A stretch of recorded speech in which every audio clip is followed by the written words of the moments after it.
बिस्मिल्लाहिर्रहमानिर्रहीम। अस्सलाम वालेकुम।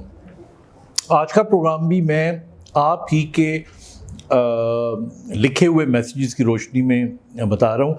हमने एक प्रोग्राम किया था जिसके अंदर हमने कहा था कि लोगों को फटीग हो जाती है, जिन लोगों को थकावट हो जाती है तो उसकी क्या क्या वजूहात हो सकती हैं। तो जो नॉर्मल लोगों में थकावट होती है उसके बारे में तफसील से मैंने बताई थी। कुछ बीमारियों का नाम भी लिया था, वो आम थकावट से हट के होती हैं, वो बाकायदा बीमारियां होती हैं। उनमें एक बीमारी होती है जिसको माइस्थीनिया ग्रेविस कहते हैं। माइस्थीनिया ग्रेविस जो है ये एक ऐसी बीमारी है जिसके अंदर आप ये समझें कि हमारी बॉडी में कुछ एंटीबॉडीज़ बन जाती हैं, यानी it's an auto immune disease. अपने ही जिस्म में अपने ही जिस्म के ख़िलाफ़ कुछ एंटीबॉडीज़ बन जाती हैं और हमारे पट्ठों को जो हरकत और ताकत देने वाला वो जंक्शन होता है जहाँ पे नर्व और मसल मिल रहे होते हैं, वहाँ पर ये एंटीबॉडीज़ एक्ट करती हैं और बेताकती पैदा कर देती हैं और बड़ी अजीब सी ये कैफियत होती है। अब इसकी निशानियाँ मैं आपको बताने लगा हूँ कि माइस्थीनिया ग्रेविस की निशानियाँ क्या हैं। आम तौर पे पहले तो कुछ महीने, कई लोगों को कुछ साल तक पता ही नहीं चलता, वही समझते हैं कि पता नहीं विटामिन की कमी है, हो सकता है मैं काम ज़्यादा करता हूँ थकावट हो जाती है। कई कहते होंगे कि जी हमें खुराक अच्छी नहीं मिल रही, नींद ठीक नहीं है, तो ये सारी चीज़ें। लेकिन ये तमाम चीज़ें करने के बावजूद थकावट नहीं ख़त्म हो रही होती और थकावट का पैटर्न बढ़ता जा रहा होता है। तो आम तौर पे ये उस वक्त ज़ाहिर होती है, ज़्यादातर देखने में आया है कि जब मरीज़ को उसकी जो आंखें ऊपर करने में दिक्कत होनी शुरू हो या डिप्लोपिया हो जाए, दो चीज़ें नज़र आनी शुरू हो जाएं। आम तौर पे जब दो चीज़ें नज़र आनी शुरू हो जाएं या ये जो हमारे आईलिड्स होते हैं ये ऐसे गिरे हुए हों, उन मरीज़ों में ये ऐसे ऊपर नहीं जा सकते, तो फिर आदमी जब आईने में अपनी शक्ल देखता है तो उसको अजीब सा लगता है और फिर वो डॉक्टर के पास जाता है या बाद में उसको दो चीज़ें नज़र आना शुरू हो जाती हैं, तो फिर जाके उसे पता लगता है कि दिस समथिंग रॉन्ग। अच्छा, या ये निशानी, बाज़ औक़ात ये निशानी ज़्यादातर यही होती है, बाज़ औक़ात ये निशानी नहीं होती। और दूसरी निशानी ये हो सकती है कि ऐसे पेशेंट्स आम तौर पे कंप्लेन करते हैं कि हम चबाते हुए थक जाते हैं, यानी जब हम खाना खाते हैं तो चबाते हुए बड़ा जल्दी थक जाते हैं। कई ये कंप्लेन करते हैं कि हम जब कंघी करते हैं ज़्यादा देर तक तो हमारा कंधा थक जाता है।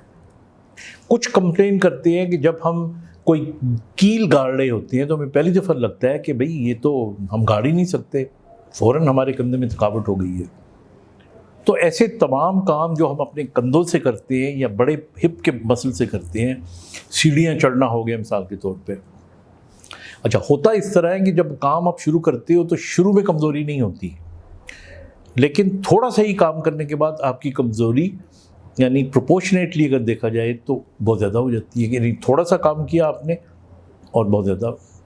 अच्छा, फिर दूसरी चीज़ ये भी देखने में आती है कि जो ऐसे पेशेंट्स होते हैं मॉर्निंग में रिलेटिवली वो बेहतर होते हैं और इवनिंग में जाके उनकी थकावट का एहसास ज़्यादा आम लोगों को भी होता है, पर उनका तो बहुत सीवियर हो जाता है।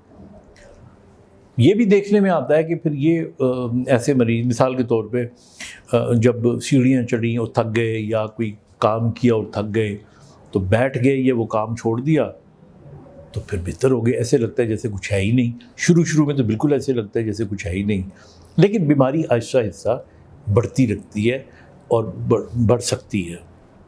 अब ये किस उम्र में होती है ये इसमें कोई ख़ास एग्जैक्टली आप नहीं बता सकते। ये मिडिल एजेस में भी हो सकती है, बड़ी उम्र में भी हो सकती है, बच्चों में बहुत कम देखने में आती है, लेकिन ये होती है। अब अगला स्टेज जो इसमें आ जाता है वो ये आ जाता है कि अगर ऐसा हो जाए तो इसका डायग्नोसिस कैसा होगा। अब इसके डायग्नोसिस के लिए हमारी फील्ड के अंदर तो इलेक्ट्रोमायोग्राफी करते हैं, नर्व कंडक्शन स्टडीज़ करते हैं, उनसे पता चल जाता है कि ये बीमारी का एक ख़ास पैटर्न है कि नहीं। इसके अलावा कुछ और टेस्ट होते हैं जो सिर्फ डॉक्टर्स ही आपको बता सकते हैं और उससे इसकी कंफर्मेशन हो सकती है। लेकिन रिहेबिलिटेशन पॉइंट ऑफ व्यू से 3-4 बातें मैं आपको ज़रूर बता दूं।